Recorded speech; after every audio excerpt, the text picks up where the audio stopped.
السلام عليكم ورحمة الله وبركاته.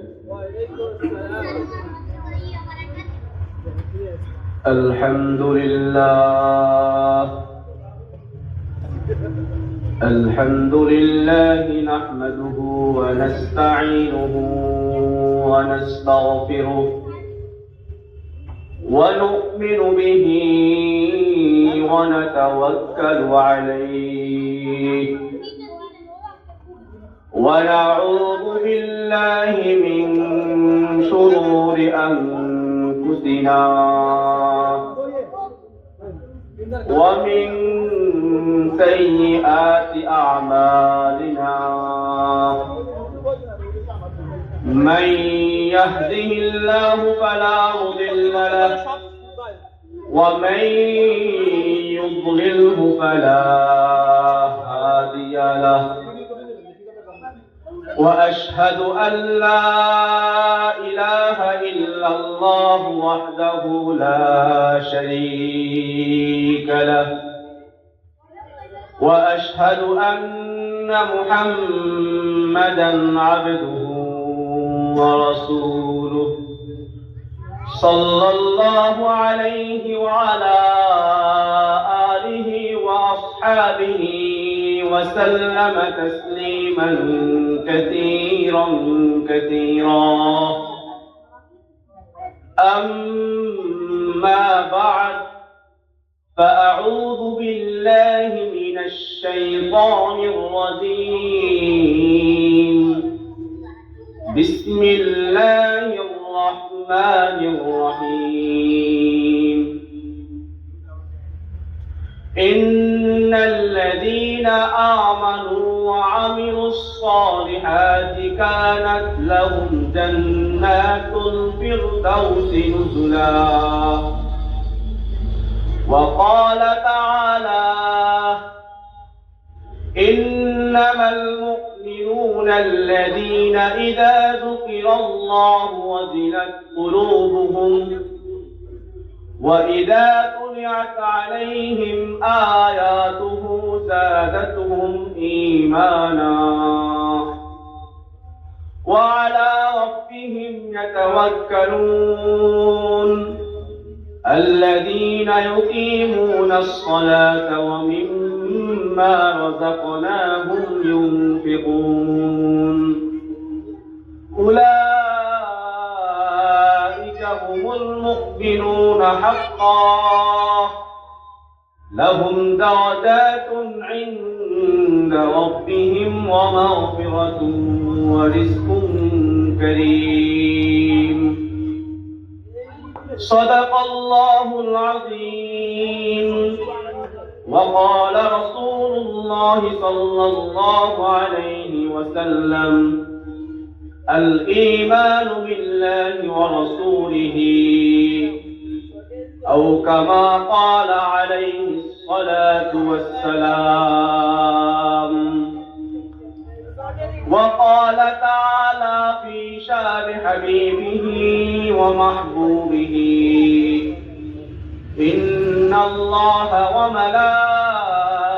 وملائكته يصلون على النبي يا أيها الذين آمنوا صلوا عليه وسلموا تسليما شكر محبت الشهيد أكبر درود شريف قولي اللهم صل على محمد وعلى آل محمد كما صليت على إبراهيم وعلى آل إبراهيم إنك حميد مجيد اللهم بارك على محمد وعلى آل محمد كما باركت على إبراهيم وعلى آل إبراهيم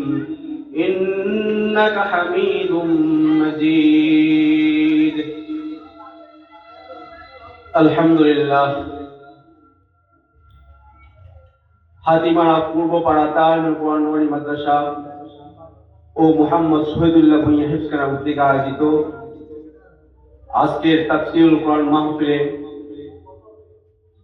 উপস্থিত সম্মানিত মুসল্লিয়ানে কেরাম, সম্মানিত উলামায়ে কেরাম, সম্মানিত সভাপতি, প্রধান অতিথি এবং বিশিষ্ট অতিথিবৃন্দ, আল্লাহ রাব্বুল আলামিনের দরবারে লাখ কোটি শুকরিয়া যে রাব্বুল আলামিন আমাদেরকে দুনিয়ার বিভিন্ন কাজ থেকে ফারেক করে, বিভিন্ন ব্যস্ততা থেকে ফারেক করে আল্লাহর জিকিরের মজলিস, যেই মজলিসে আল্লাহ তাআলার গুণগান গাওয়া হবে, যেই মজলিসে আল্লাহ রাব্বুল আলামিনের বরত্ব নিয়ে আলোচনা করা হবে, এমন একটা গুরুত্বপূর্ণ মজলিসে আমাদেরকে আসা তৌফিক দান করেছেন। এই জন্য সবাই বলি আলহামদুলিল্লাহ।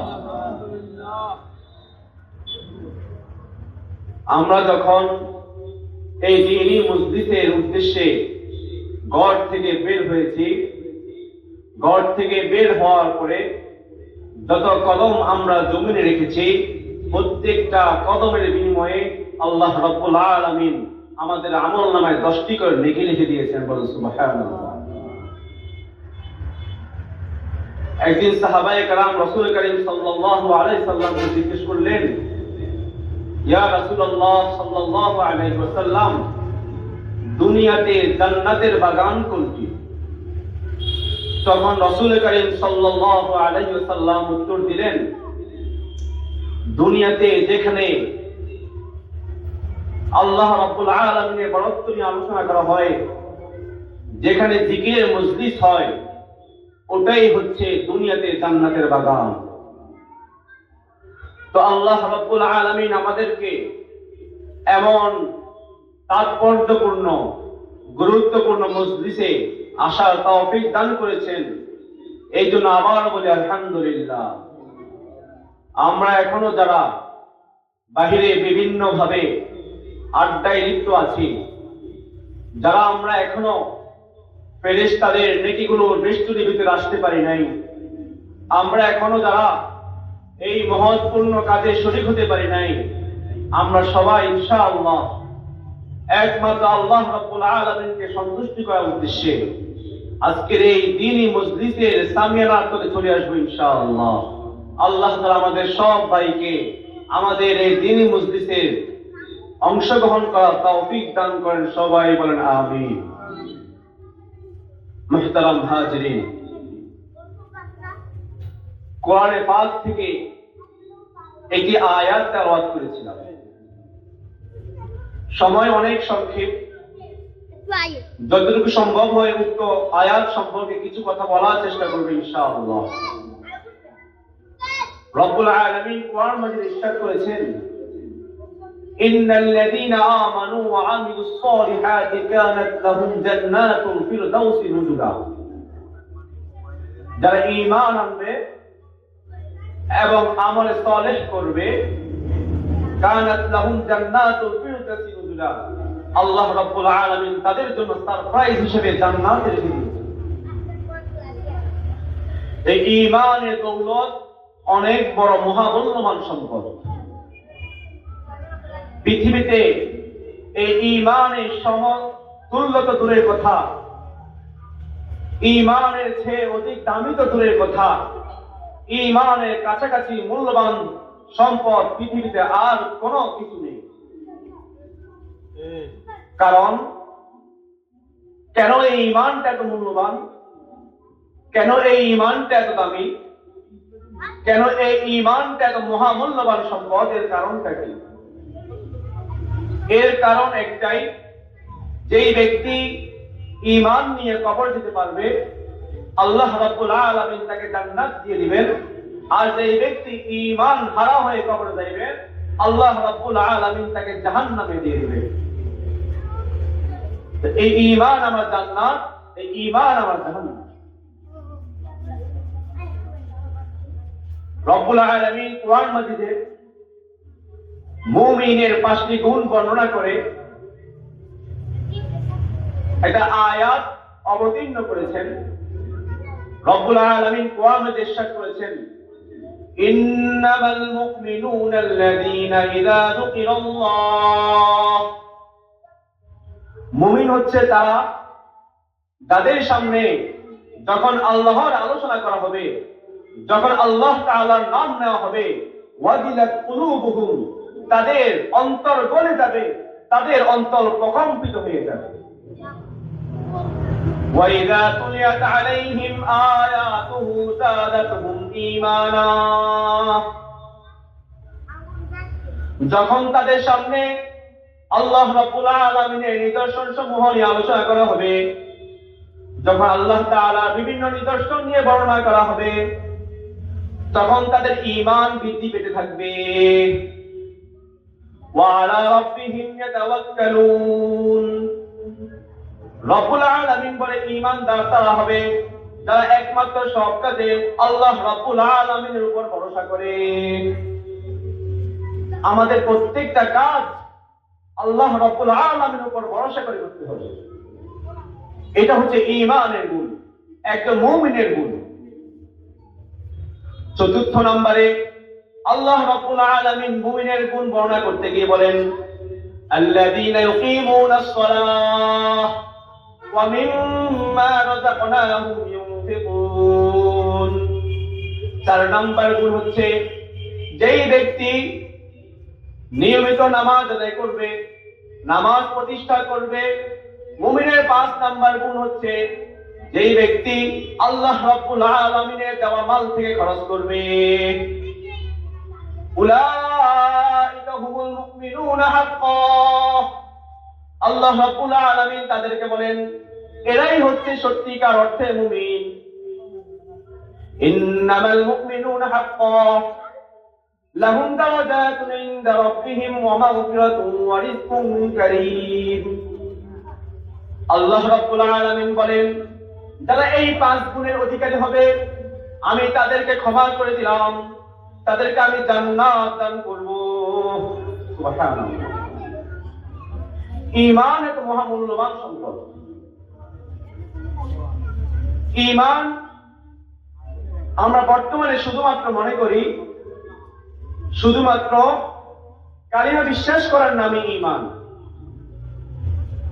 অথচ ঈমান বলা হয় কিতাবের মধ্যে এসেছে যার মধ্যে 3টি বিষয়ে সমষ্টি থাকবে সেই ঈমানদার হবে।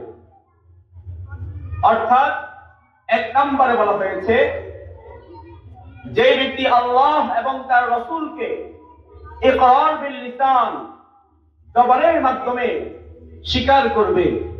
2 নম্বরে বলা হয়েছে যেই ব্যক্তি আল্লাহ এক এবং মুহাম্মদ মুস্তাফা সাল্লাল্লাহু আলাইহি সাল্লাম আল্লাহ রাব্বুল আলামিনের বান্দা ও রাসূল, এই কথা মনে দৃঢ়ভাবে বিশ্বাস করবে। 3 নম্বরে বলা হয়েছে আমি যে মুসলমান, আপনি যে মুসলমান, আমল বিল আরকান, আমলের মাধ্যমে কাজে কর্মে আমাদেরকে প্রমাণ দিতে হবে যে আমি মুসলমান। এই জন্য শুধুমাত্র আল্লাহ এবং রাসূলের উপর বিশ্বাস স্থাপন করার নামে ঈমান নয়, আমাদের জীবনকে আমলে আরকানের মাধ্যমে কাজে কর্মের মাধ্যমে আমাদেরকে মুসলিম এটা প্রমাণ দিতে হবে। 2 নম্বরে আলোচনা করেছিলাম যে আল্লাহ রাব্বুল আলামিন বলেছেন ওয়া আমিলুস সালিহাত, যারা ভালো কাজ করবে, আমলে সালেহ করবে। আমলে সালেহ কাকে বলা হয়? আমলে সালেহ 1 নম্বর আমলে সালেহ হচ্ছে নামাজ। রব্বুল আলামিন কোরআন মাজিদে বিভিন্ন জায়গায় নামাজ প্রতিষ্ঠা করতে আদেশ করেছেন। রব্বুল আলামিন ইরশাদ করেছেন ওয়া আকিমুস সালাহ ওয়া আতুজ যাকাহ ওয়ারকাউ মা'আর রাকিঈন। অন্য আয়াতে ইরশাদ করেছেন, বিভিন্ন আয়াতে আল্লাহ রাব্বুল আলামিন মুমিনদেরকে নামাজ প্রতিষ্ঠা করার জন্য আদেশ দিয়েছেন।